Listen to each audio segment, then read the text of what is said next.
J'ai 15 jours pour réaliser mon nouveau projet de livre de coloriage. Pourquoi 15 jours? C'est parce que c'est le délai entre deux de mes vidéos YouTube. Et quand je bosse sur un projet de vidéo, je n'ai pas le temps de bosser sur le suivant en même temps. Le plan, c'est de dessiner 8 sorcières inspirées de 8 fleurs différentes. En vrai, il y en aura 12, mais j'en ai déjà dessiné 4 au cours des derniers mois parce que c'est la suite de ma série Patreon. Chaque sorcière est inspirée par une fleur qui fleurit durant un mois de l'année différent.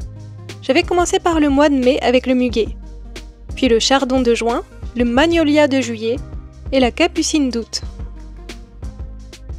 Et pour les prochaines sorcières, il y aura l'anémone du Japon de septembre, la fleur de citrouille d'octobre, le crocus de novembre, la poinsettia de décembre, le jasmin d'hiver de janvier, le perce-neige de février, l'anémone de Grèce de mars et le phlox-mousse d'avril.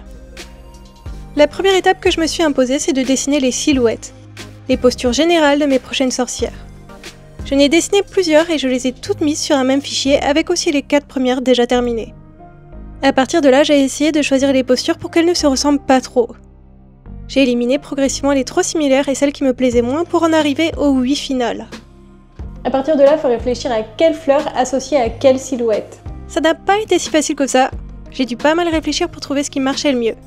Et pour me faire gagner du temps de réflexion, j'ai importé des photos de fleurs sur mes fichiers pour me rendre compte de ce que ça pourrait donner.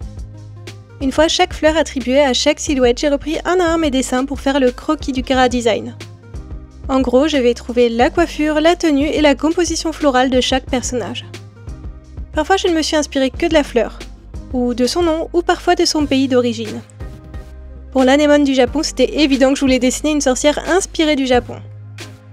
Je suis allée sur Pinterest pour réunir quelques références. Et j'ai décidé de m'inspirer des tenues de samouraï, des coiffures de geisha, des kimonos et d'un chapeau traditionnel japonais. À savoir que j'ai choisi de dessiner un chapeau, un bonnet ou une coiffe à chacune de mes sorcières. Elles doivent toutes avoir un truc sur la tête. Pour la citrouille, j'ai voulu quelque chose d'un peu plus fun et moderne. Quand je dessine des personnages sur le thème de la citrouille et d'Halloween, j'ai tendance à vouloir aller vers le victorien. Et pour varier un peu les plaisirs, c'est bien de tenter autre chose. Pour cette nouvelle sorcière, j'ai donc misé sur un bonnet, une robe et une sacoche en forme de citrouille, une ceinture et des détails en forme de tiges de citrouille entrelacées, et aussi une cape et des épaulettes qui rappellent les pétales des fleurs de citrouille. Pour le crocus, je me suis surtout inspirée de la fleur en elle-même, que je trouve très pure et élégante. J'ai tout de suite pensé à une tenue très fluide avec beaucoup de voilage, quelque chose de très elfique. Et pour ne pas casser la fluidité du design, je n'ai pas voulu lui dessiner de chapeau. Je trouve que la capuche finit mieux le look. Je vous avoue qu'avec Blackie on a affectueusement surnommé cette sorcière la Jedi. Alors, il y a quelque chose dans ce mood-là, non? Pour la poinsettia, mon inspiration ne pouvait pas être autre chose que Noël. Et pour ne pas sombrer dans le cliché de la mère Noël, j'ai préféré m'orienter vers l'idée du Noël traditionnel slave. J'ai toujours adoré ce genre d'esthétique et ça faisait longtemps que j'avais envie de faire une illustration complète dans ce style-là. Je pense que le tournesol de mon portrait végétal challenge était clairement dans ce même esprit. Et ça m'est aussi déjà arrivé de faire quelques shootings avec cette inspiration en tête.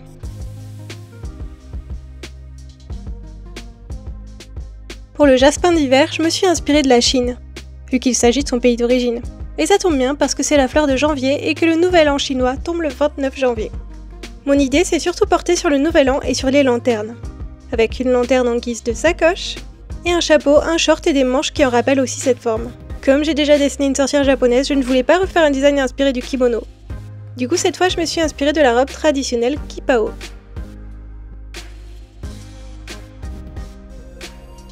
Ensuite, le perce-neige de février.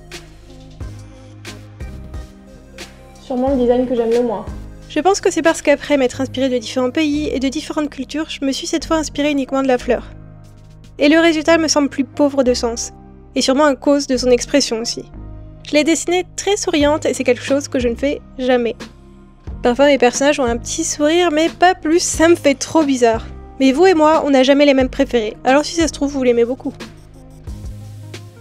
L'anémone de Grèce pour le mois de mars. J'ai été obligée de m'inspirer de la mythologie avec la sorcière Circé. J'ai essayé de lui donner ses attributs habituels, avec de longues boucles, une coiffe plus naturelle, avec une imitation de bois de cerf et une tenue d'inspiration grecque, très largement revisitée. Je voulais lui donner un aspect délicat et très proche de la nymphe. Et la petite dernière, le Phloxmus. Pour cette fleur, j'ai dû aller m'inspirer de son pays d'origine car j'étais clairement à court d'idées. Elle est originaire des États-Unis et du Canada. Je suis allée chercher du côté des peuples autochtones et notamment celui des Premières Nations. Clairement, je m'y connais très mal sur le sujet et j'aurais adoré avoir plus de temps pour me pencher sur cette culture. Ça mériterait sûrement une nouvelle illustration un jour. Une fois mes 8 Cara Design terminés, il faut passer à l'ancrage. Si vous êtes curieux de savoir combien de temps ça m'a pris de réaliser les croquis, il y a une statistique sur Procreate qui nous dit combien de temps on a passé sur chacun de nos dessins. Je suis allée vérifier ça et pour 8 Cara Design, j'étais déjà à 23 heures de travail. On va d'ailleurs faire un petit jeu ensemble en commentaire. À votre avis, une fois l'ancrage terminé, à combien d'heures de travail je serai au total? J'épinglerai la bonne réponse en commentaire, alors écrivez-moi vos estimations. L'ancrage me prend souvent un temps fou et tellement d'hésitation. Pour réussir à finir cette vidéo dans les temps, vu que j'ai un planning très serré, j'ai décidé de m'organiser d'une manière particulière. Je vais ancrer tous les dessins en même temps, enfin, étape par étape. Je commence par ancrer toutes les fleurs, puis tous les cheveux, tous les visages, tous les chapeaux et enfin toutes les tenues. En m'organisant comme ça, j'espère économiser du temps en gagnant en vitesse sur chacune de ces étapes. Par exemple, souvent je galère à faire les cheveux, et je voulais les faire tous d'un coup pour m'habituer et créer une sorte de routine. Je me suis dit qu'en entrecoupant d'autres parties d'ancrage entre deux coupes de cheveux, j'allais de nouveau être hésitante sur cette étape. Et spoiler alerte, voici le temps que j'ai passé sur la première de mes 8 sorcières.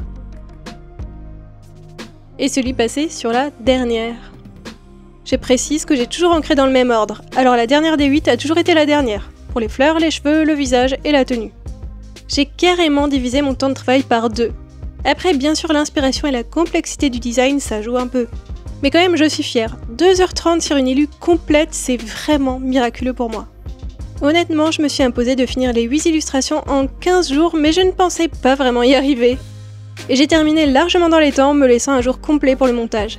Je suis sûre que c'est grâce à cette organisation, surtout que changer tout le temps de dessin à ancrer, ça m'évitait de m'ennuyer et de ralentir le rythme. Maintenant, plus qu'à mettre le livre de coloriage en page et à le commander chez mon imprimeur. Pour le papier, ça sera le même que pour mes anciens livres de coloriage. Je l'ai déjà testé plusieurs fois, il est très adapté pour les crayons de couleur et les feutres à alcool. Avant de vous montrer le résultat final des 12 sorcières, sachez que ce livre de coloriage est en vente maintenant et jusqu'au 31 octobre uniquement via mon Patreon. Je l'ai réalisé pour mon pack spécial Halloween, qui comprendra ce livre de coloriage en format A4, une planche de stickers avec des petits fantômes, et un print couleur A5 de la sorcière Citrouille. Vous n'avez que 6 jours pour le commander, alors je vous invite à aller rapidement sur mon Patreon si ça vous intéresse.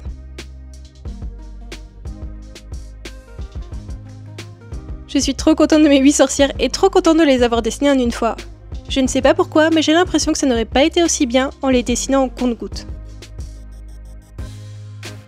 Et maintenant ?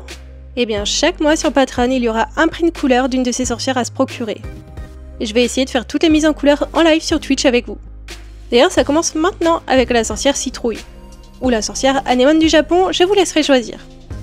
Alors rendez-vous sur Twitch maintenant et sur Patreon avant le 31 pour acheter le livre de coloriage.